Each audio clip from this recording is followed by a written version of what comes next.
paixão. Nosso amor era tão forte que tornou-se obsessão. 10 anos eu vivi com ela, sorrindo ao lado dela, na mais perfeita união.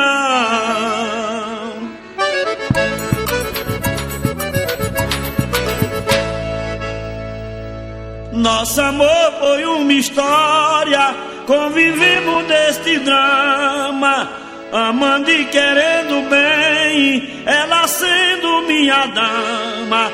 A mulher era um tesão, me matava de paixão, era fogosa na cama.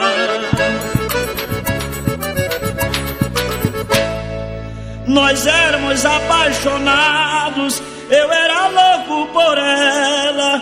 A mulher era bonita, formosa, atraente e bela.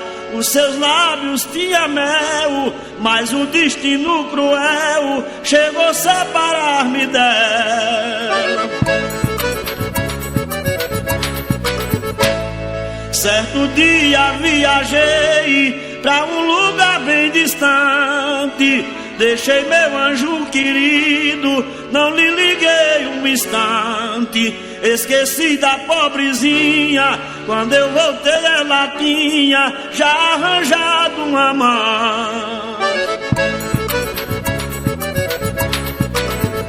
Quando eu lhe avistei, mirei a sua feição, um cara se aproximou e pegou na sua mão. Ela lhe abraçou, na boca dele beijou, gelei, senti emoção.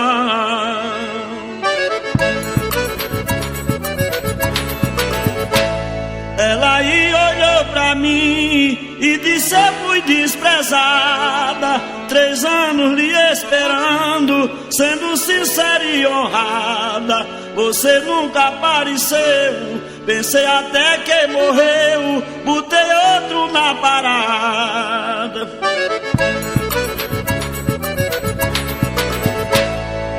Dali eu saí nervoso, com a alma constrangida, o coração transpassado e no peito uma ferida. Pensando neste maltrato de seu coração ingrato, acabou com minha vida.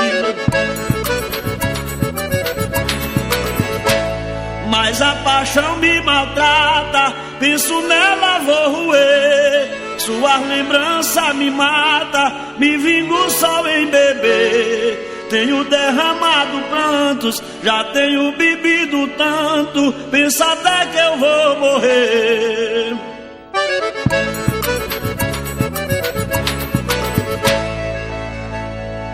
Até já mandei dizer que já estou resolvido, aceitar ela de volta, fica de tudo esquecido. Pra acabar meu castigo, ela passa um mês comigo e um mês com outro marido.